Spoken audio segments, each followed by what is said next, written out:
Well, good morning, everybody. Today's video is going to be a bit long. We've got 5 systems, I think, that are coming through before April 5th. I also think that we've got some important temperature discussions to be getting into as we walk into the month of April. And then at the very end, I'm just going to do a summary of all of the long-range weather forecasts plus my analogs. So grab that button on the bottom, slide through to see what the things you want to see are, and that way you can kind of pace yourself through this, because I got a lot I want to deliver to you here at the end of this week. And it's going to start off with a discussion on drought. The US Drought Monitor came out yesterday and looks something like this. And there's a story that I'm trying to craft about where I think some of the longer range models are biased. In other words, where I think they are trying to take the current scenario with drought, combine it with what's going on with El Nino, and paint a picture. And I'm going to give you a couple of alternative views to that. So here's what I'm talking about. You've been looking at the current US Drought Monitor, but I want to give you the North American Drought Monitor. You see, the US Drought Monitor comes out once a week on Thursday. It's got data on it through Tuesday. The North American Drought Monitor, as you can see here on the date, comes out at the end of every month. And it's got data in it through the middle point of every month. So it's a less frequent update, but it's still an important thing to look at. And this is what I want to discuss. We have so much of Canada, including all of the Canadian prairie getting over to Ontario, that's in drought. We have a lot of Mexico in drought. And what I'm curious to watch in the models is what they're attempting to do with this upcoming summer pattern. And I think there's a tendency right now to bridge the drought. And we need to talk about what that could mean and maybe why the models are doing that, and then kind of present maybe a couple of different thoughts about this. We'll also look at the newest update from the government on what they think drought is going to look like the drought alleviation, amelioration, how it's going to change over time. So all that stacked up ahead of us, so let's get into it. Now, the big picture for us in the near term is the undoing of this kind of last 60 plus days of very dry conditions over the northern tier of the United States. Now, many are going to watch this and go, wait a minute, we've been having moisture problems longer than 60 days. And I say, I know. I'm just saying that the last 60 days is pretty pronounced in this area where a lot of places are in the 10 to 30% of normal precipitation range. We've been a bit drier in North Carolina. We've been drier in parts of Kansas and Oklahoma and Texas. And I'm going to keep a very close eye on this region here as well. But another way to look at it is since February 1st, if you're curious what the ranks look like, we do have parts of that upper Midwest region here that are showing up with a top 5 to top 10 driest such days. So February 1st up until the equinox. Dry right here in parts of the Mid-South where the Ohio and Mississippi River come together. You can see that western Texas region on the Caprock drier there, Oklahoma, and then parts of North Carolina.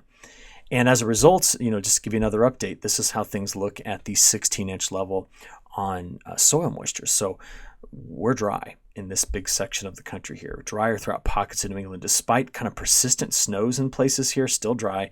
Drier in parts of the Mid-Atlantic and the Carolinas.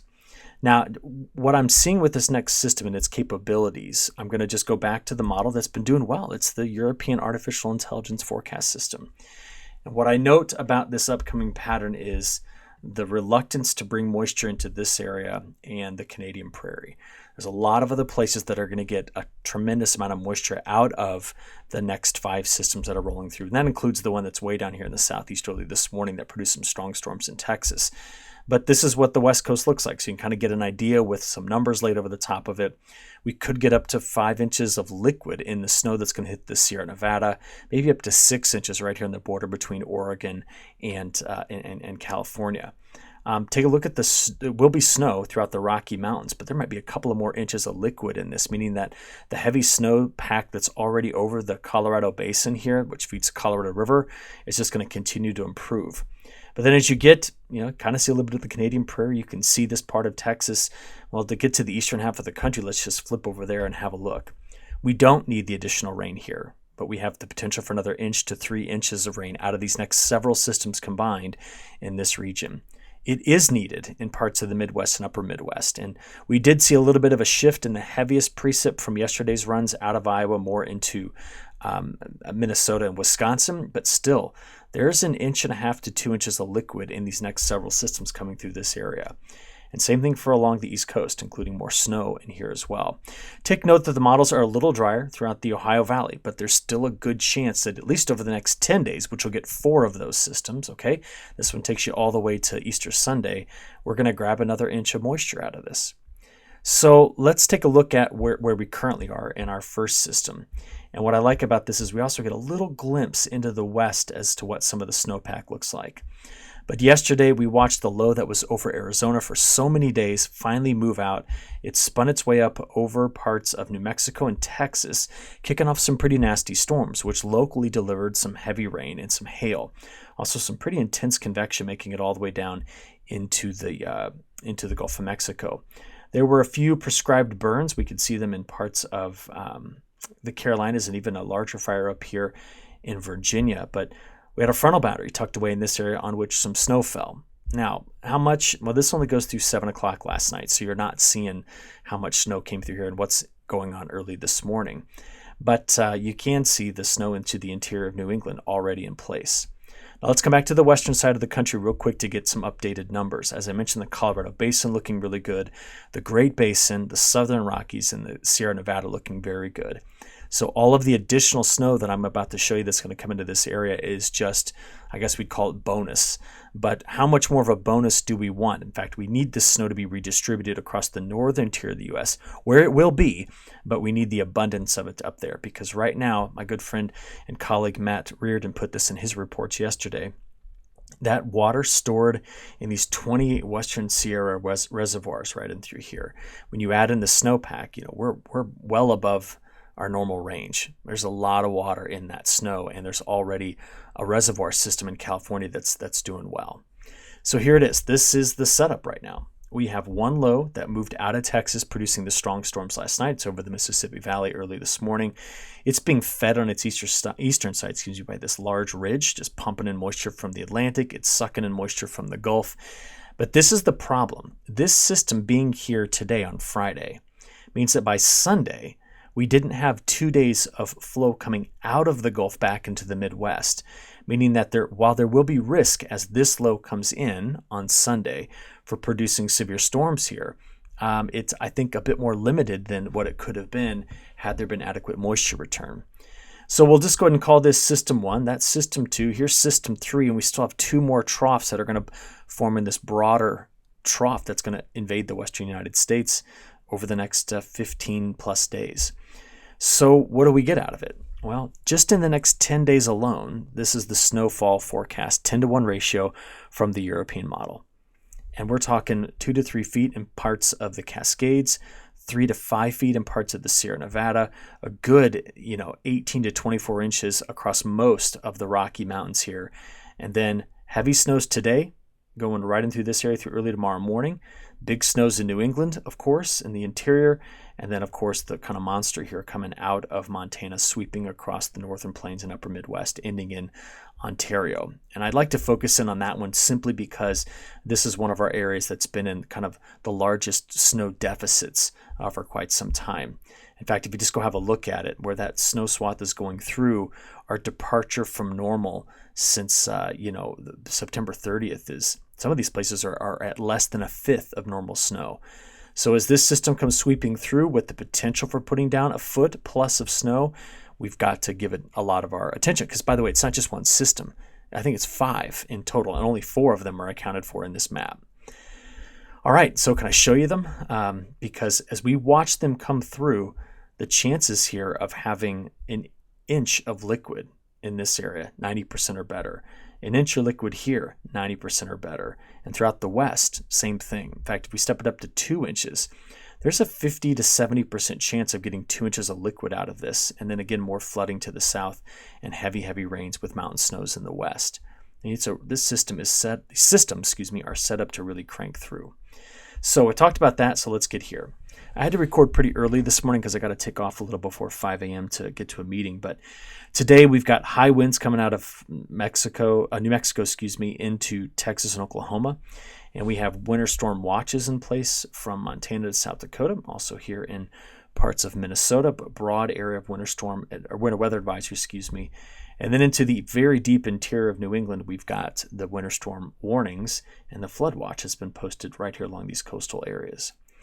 Now, go back west where all this begins, and we just saw them increase the coverage and timing of the winter storm warnings in the Sierra Nevada as well. All right, so with all of that, let's go have a look at the high-res NAM. I was jumping a little ahead of you here, but we'll pick this up at 6 a.m. Locally, very heavy snow right in through this corridor today. I'll show you more in just a few moments. Storms continue to spread in the southeast as well as that low curls its way up. These two systems kind of join up the east coast, and that's where that flood threat comes in. See this? Let's just tell you the timing frame here. This is tonight, 6 p.m. on Friday, playing through 6 a.m., 9 a.m., midday on Saturday, when I think this system finally starts to clear out by Saturday evening, maybe in the overnight hours. But at that point, we've already got our next system coming in the west. You can see the light snow that still lingers on that frontal boundary from the high pressure north pushing this upslope. But take a look at the front that comes into California. Now, as that sweeps in, that's just the beginning. And it's going to target the western mountains pretty hard, and the low cuts in right here. You can see it if I kind of rock back and forth into northern California and Oregon. And that's it. That's the beginnings of our next huge system that's going to roll through. So what do we have? Well, over the next 24 hours, where's that heaviest snow going to be? You can see that it's right now, just where it's getting ready to fall and continue to fall. It's right in this region. And there's a chance of, this is better than an 80% chance of 4 inches of snow. So we've talked about that all week. That's our spot to watch. Now, if we just kind of keep sliding this forward, in fact, let's go here.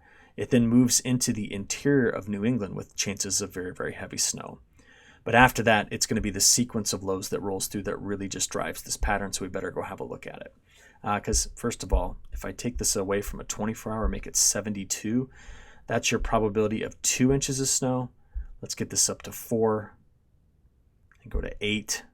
This is just system, I guess we call it system number 2, the big one coming out here after the one in the southeast leaves, and the chance of 12. So even with the first system, we have got a 70+% chance of getting a foot of snow in this area. Same thing for the interior of New England. Okay, now I can walk through and show you each of these. Here we go. 1, right down here. It slides east today, exits. 2 comes into the west late this weekend, ejects on Sunday. It's there on Monday and Tuesday and Wednesday of next week. That's the system that changes its inflection and rolls straight to the north after coming off of the mountains. I'll show you the result of that in a second. Here's system number 3. This is March 27th, 28th, 29th. This will be Friday, Good Friday right here. There it is coming into the west. We see that system roll through. Here it is by Monday, April 1st. And then what do we have following it? There's another one here by the 4th and 5th of April. So technically there are 2 systems involved with this one. There's a lead wave that comes out here and then a secondary there. That's how I get 5 out of this pattern. But the net effect of all of this is to really rip through and create a lot of precipitation. So to use the Storm Prediction Center's website, in fact, let's see if they've got this updated this morning. There's the day 1 outlook. So we're watching primarily the southeast for some stronger storms. Got a few other areas we could hear rumbles of thunder. There's tomorrow on Saturday. But Sunday's the day we're going to start to watch this all take shape. And as we get into Monday, that threat's going to move over into the lower Mississippi River Valley and the Delta region. So Sunday and Monday. From there, let's go have a look now at what the models are up to. So I was already watching this ahead of you here. Sorry about that. But let's pick this up this morning, 7 a.m. on Friday. Okay, the high-res NAM has captured, I think, what we already know about the first system. The heavy snows in the interior of New England, the heavy rains from the southeast along the east coast. It clears by Saturday night. System number 2 is already in place. It opens up here early in the morning on Sunday through midday Sunday, which is where this map is valid. These set of maps are valid, through Sunday evening. This system then curls north, goes right over the top of the upper Midwest, and finishes in Ontario, heading up toward the Hudson Bay. So let's walk you through that one again. Ready? This is Sunday, Monday, Tuesday, Wednesday. Following it, okay, we have a system that could curl up on the back side of this. I didn't even really count this one in the Carolinas next Wednesday, Thursday. But then we get into our third big system coming in, and here it comes ejecting out of the mountains. It's a little bit different timing between the GFS and the Euro. So that's system number 3 out there by next Saturday. And then by Easter Sunday, system 4 is in place right here. And that's it. That's them all stacked up.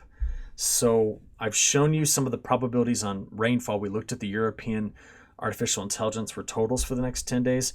Why don't we look at the operational runs for snow? And that is a 7-day forecast from the European model on total snow. Just mimics what we were looking at from the ensemble. This is the GFS solution. So it does appear that the heaviest snow bands are going to be somewhere in this vicinity when you get out of the Rocky Mountains or out of the Western Mountains or away from this interior section of New England. So that's what we're seeing. Okay, what about week 2? Well, you know that there are still 2 more systems coming in week 2, which is why the country still looks wet across this kind of region in through here, according to the latest model runs. And that's been pretty consistent overall in this pattern. We also saw that the CPC updated their areas of the risk of heavy precipitation over Easter weekend and early that following week. They've got this area identified for the strongest winds, which is a major problem if we're going to try to bring moisture back to the western and high plains. And we have this in terms of the risk of heavy snow from the 29th through the 4th. So the story just keeps kind of panning out in the same direction. Where are we at in terms of temperatures? Well, we know that earlier this week we had a really deep freeze event that happened in the southeast, but it didn't even really offset the longer-term statistics. That's how warm it was before this. This is February 1 through March 21st, average temperature ranks by climate district. We're way ahead on GDDs. If you're able to use them, we're way ahead on them. Some places here 2 to 3 weeks ahead of normal, while the West is still pretty far behind, despite a quick stint of warmer weather that was just experienced under that Omega block. But the temperatures over the next 7 days, this is where we're expecting frost. And as we play this out, this is today's high temperatures getting into tomorrow on Saturday, going through Sunday. Look at that. This is where we're opening up that severe corridor here on Sunday. Is the moisture going to be there? That's going to be the question. Get into Monday, it's going to move into the Mid-South. Look at how much colder this air is. It's in some places 20 to 30 degrees colder than what is climatologically normal for this time of year. And that sweeps through. And that was that cold finish to March we had been discussing. But you already start to see by next Thursday a warm-up taking place out ahead of the next deep trough. And that's what the temperature pattern is going to do. It's going to be volatile. When we summarize it over 5 days, though, you get this. There's your snow feedback. There's a lot of warm air in Alaska comparatively. And that seems to last out there day 10 through 15. All right, that is just your next 2 weeks. Now I've got to dig into the long range. And to start off with, I'm going to give you the European model forecast for the month of April. Now, my narrative is not changed too much. I believe we start off April with cooler risks east of the Rocky Mountains. And then I think it'll be gone after the first week. I think we start to moderate toward the middle of the month. By tax day, I think we're going pretty fast on accumulating heat again. If there's a couple of holdouts for cooler weather, it's the Appalachian Mountains and it's the West. In the West, I think this is all snow feedback, overall keeping this region cooler. On the precip side of it, now remember, the model was initiated when things were really active. And so you see that most of April looks quite wet. I think the strongest signal in this is for the wetter conditions to remain down here across the mid-south, south, and southeast. I'm worried about this part of Texas. We'll come back to that in a few seconds. Does that mimic the newest update from the CPC, which ironically came up about an hour after I recorded yesterday? I was waiting on it, and it came out an hour after I finished. Well, here it is. This is their April outlook for 2024. And what I'm going to tell you to watch, all right, as we look at this pattern is what's going on between Mexico and Canada. So let's come back to that narrative for a second, because I can make a good case for why I think they're right with this. I'll show you why in a few moments. But what happens after it, I think, is going to be quite tricky. So spring seasonal drought outlook. So now through June 30th. What I'm most concerned about in this pattern is the fact that we see drought redeveloping here. And we see some drought issues, some drought kind of expanding. Sorry, that keeps coming back there. Some drought expanding into this area and not being fully alleviated here. And that's the newest update that they've got. The spring flood threat, whoops, it's down at the bottom here. It looks something like this. And I think they might update this because with all that heavy snow that's about to come into this area especially, that's going to get into the Mississippi. And it should, as it melts, start to increase when we add over it the spring rains. Should increase that flood threat. But as it stands, most of the country's spring flood threat is in the minor category right now. So come back to April. If we use history, and I've shown you this a dozen times, this is what I think happens. Temperature pattern on the left, precipitation on the right. Sure, mild later in April across the northern tier of the U.S., and I don't think we're going to get that cool down here in the southern plains as maybe history might advise. But why I was confident in the wetter forecast down here is because it matches up history. Could we start to see with the mild conditions some early planting windows? Yeah, but I still think that because of the contrast in temperatures we have now at the end of March, which we didn't have in winter, but we have in March, I think this is going to set up for a much more volatile go of it with severe weather in this region as we press through April into May. Speaking of May, I'm going to look at these individually. May precipitation anomalies, when you come off of an El Nino in winter and fade to a neutral in spring, they're not really strong.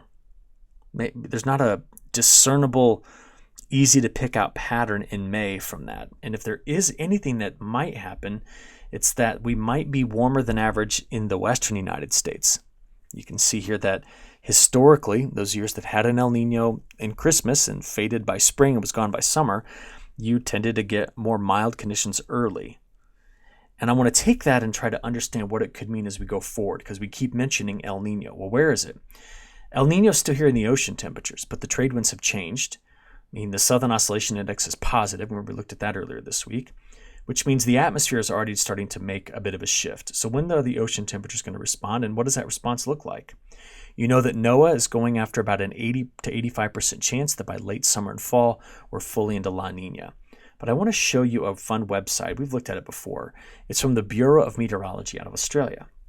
And what you're going to look at here is their forecast first for the El Nino region and what they're expecting in terms of ocean temperatures to get to by the time we get to August.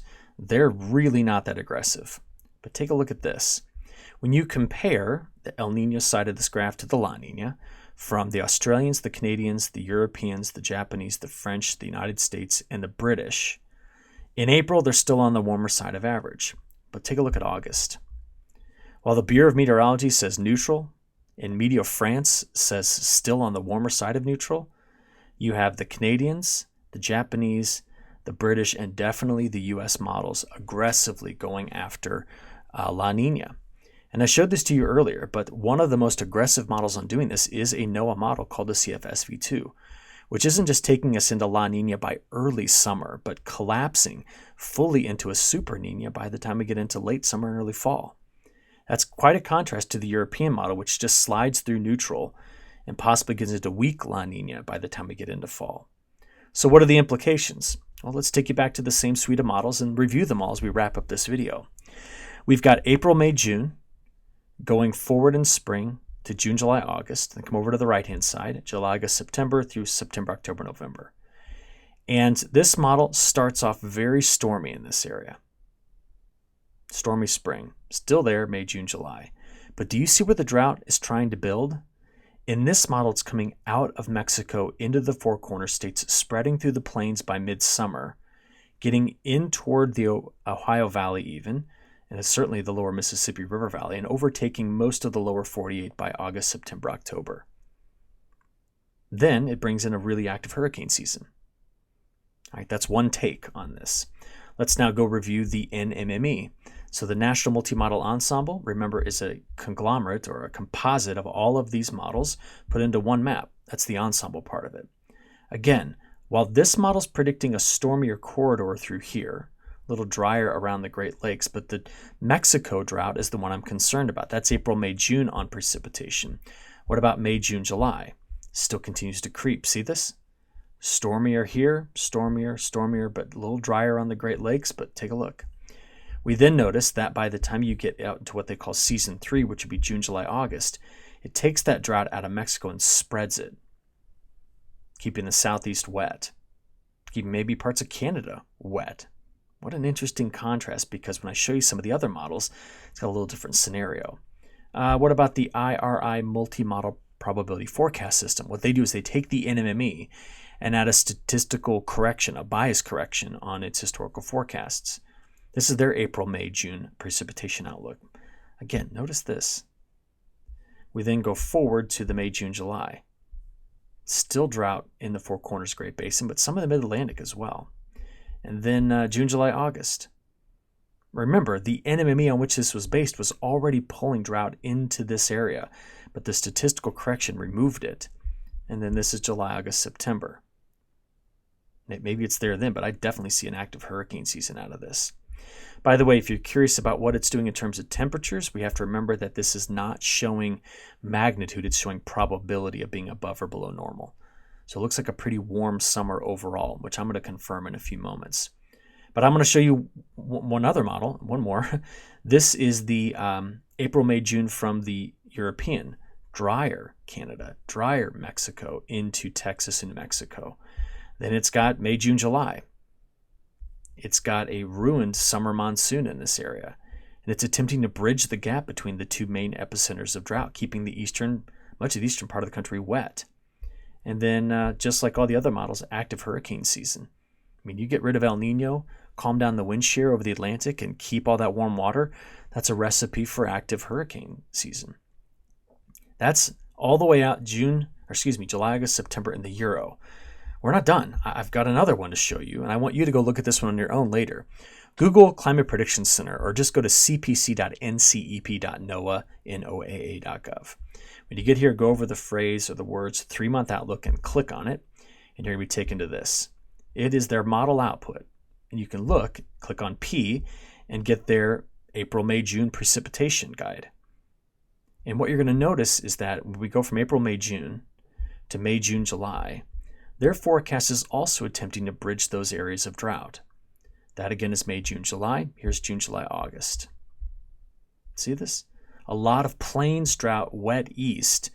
And then as we get into July, August, September, this is something that I'm going to have to really step back and analyze, because they are putting very, very dry conditions, kind of the epicenter of which is around Kansas City, by the time we get into mid to late summer. And what's also interesting about this is that during that same time frame, they attempt to put, I should have clicked a different one there, sorry. Let's do that one, there we are. They tend to put the greatest heat in the plains in western United States, bridging that drought area. What do you make of all this? I mean, I'm curious, because I could make a story in support, and I can also make one against. I'm going to come back to what I think the analogs are telling me. And that is from April to October, I think the greatest drought risk is south this year. And until I have evidence to overturn that idea, then I'll keep showing it to you. So what am I saying? You put together all those years that had El Niños at Christmas, they faded in spring and were gone by summer. There just tended to be greater extent of drought from the high plains of western Texas through the mid-south and even the southeast. Maybe another way to look at it is let's just go right to summer. I showed this to you earlier, but I think it's important to reiterate. Some of those years tended to be dry in the mid-south, and then or in the Delta, and dry over in this part of Texas. And we got a lot of ridge-riding storms over the top of it, right here through the Corn Belt. And it was quite warm. It was a warm and wet summer for a big section here of the Mississippi and Ohio Valley. Drier and warmer to the south. And I've mentioned there's one year that I think looks most like it, this one, and it's the one where we most recently had an El Niño that crashed, and that would be 2016. And it's just a reminder, that in 2016 the epicenter of drought was over the southeast. So until I have other evidence, I'm going to suggest that the greatest risk area might be down here for this summer for drought development. We still have to get through spring to get there, though, and you saw what my spring forecast was. So in my last breath here today, this is what I've got for the globe.